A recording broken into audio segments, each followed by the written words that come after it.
Olá, queridos alunos, tudo bom? Hoje eu quero iniciar nossa aula com duas dicas, tá? O livro A Afirmação Histórica dos Direitos Humanos, do Fábio Comparato, e A Era dos Direitos, do Norberto Bobbio. Dois livros que nós temos na nossa biblioteca e que fala justamente dessa evolução histórica dos direitos humanos, né? Principalmente aqui o Fábio Comparato, que fala sobre, né, todos os documentos importantes dos aspectos históricos dos direitos humanos, e o Bobbio também fala muito da Revolução Americana e da Revolução Francesa, assim como os direitos do homem. São dois livros bem interessantes, bem legais, que vocês podem pegar então lá na biblioteca. Vou falar mais um pouquinho sobre as revoluções inglesas e as declarações de direito, até por uma questão de respeito aos alunos que saem mais cedo, né, que precisam sair mais cedo, já que tem, né, a balsa ou moram em outras cidades e vêm aqui só para estudar. Então eu gostaria de, por respeito a eles também e a outros alunos que me procuram e dizem que estão gostando, né, dessa parte histórica, de entender, né? Às vezes pode ser meio assim, estou vendo isso, né? Qual é a prática disso? O que eu vou usar isso? Na verdade, é uma matéria que cai nos concursos públicos, inclusive a evolução histórica, e cai também nas provas da ordem, né? E outras provas, que isso a gente vai acabar vendo até no próprio quiz. Quando eu trouxer as questões para vocês, vocês vão ver como que cai, tá? Então eu quero falar com vocês sobre as revoluções inglesas, né? Essas declarações de direito, que a gente fala que não são verdadeiras declarações de direito, porque não abarcam todas as pessoas, né? É apenas para um grupo limitado. Então, inicialmente a gente tem a Magna Carta, lá na Idade Média ainda, né? Com essa limitação do poder, primeira limitação do poder soberano, inclusive das prisões arbitrárias, que a gente falou, inclusive, que foi um antecedente do próprio habeas corpus. Né? Nós temos a Petição de Direitos de 1628, também importante documento de limitação do poder do rei. O Habeas Corpus Act de 1679, que fala sobre a liberdade, né, e sobre a impossibilidade de prisão arbitrária. Na verdade, a pessoa que fosse presa deveria ser levada, né, a um juiz para um julgamento justo.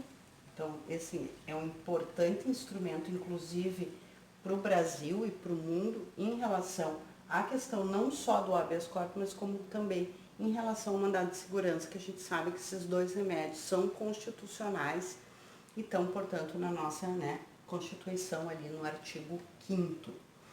E, por fim, a Bill of Rights de 1689.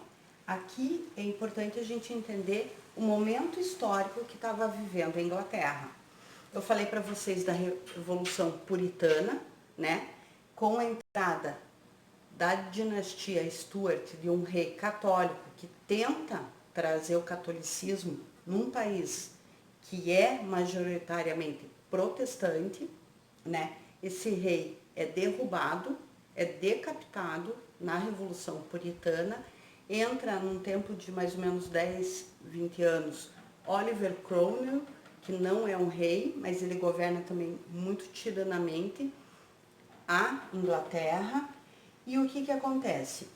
Volta ao trono, ou a restauração dos Stuart, que chama o Jaime II, que era um rei também católico, no meio de uma Inglaterra protestante.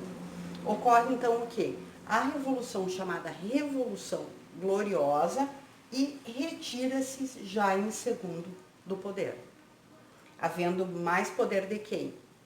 Do parlamento, composta majoritariamente por protestantes. Nesse tempo, fala-se em Guilherme de Orange, que na verdade é da Holanda, mas ele é casado com a filha do Jaime II.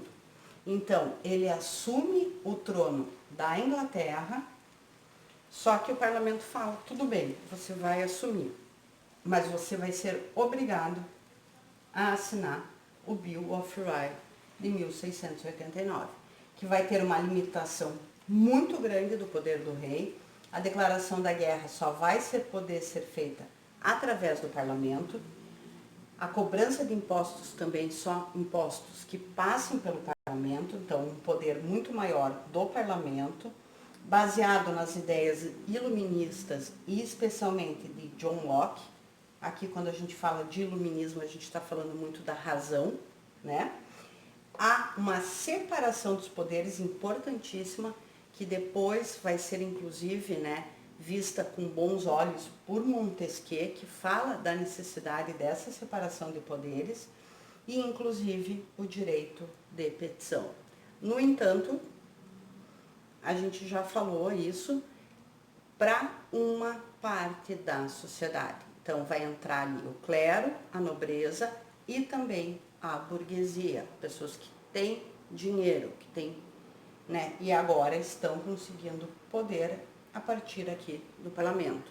Então não vale para todas as pessoas, né, indistintamente. Aqui também é importante, quando a gente fala da Revolução Inglesa, que quando esses reis católicos da dinastia Stuart, eles entram no poder na Inglaterra, ocorre o quê? Muitas pessoas fogem da Inglaterra justamente pela intolerância religiosa desses reis. E eles fogem para onde? Para onde é agora os Estados Unidos e formam as 13 colônias ali dos Estados Unidos. Então, essa é uma grande diferenciação. Estados Unidos foi uma colônia de povoamento, já nós, né, a América Latina aqui, somos uma colônia, então, de exploração. E o que foi importante, então, para a Revolução Americana e até para a Declaração de Independência Norte-Americana? Ocorre na Inglaterra a Guerra dos 7 Anos, entre a Inglaterra e a França. Só que a Inglaterra perde essa guerra e perde também muito dinheiro, né? Guerra despende dinheiro. E qual foi a ideia da Inglaterra? A ideia da Inglaterra foi tentar cobrar das suas colônias norte-americanas para aumentar, então, o seu capital. Então, ele começou a taxar impostos, a taxar mercadorias, a tentar de toda forma e também pela força que as colônias norte-americanas, então, dessem dinheiro à Inglaterra. Isso culmina com várias revoltas dentro das 13 colônias ali do norte, a gente está falando do norte, né? E em 1776 ocorre a Declaração de Independência das 13 colônias, atual Estados Unidos, né, colônias do norte, que segue, portanto, ideias iluministas de homens livres e iguais perante a lei, a partir, então, dessa declaração de George Washington.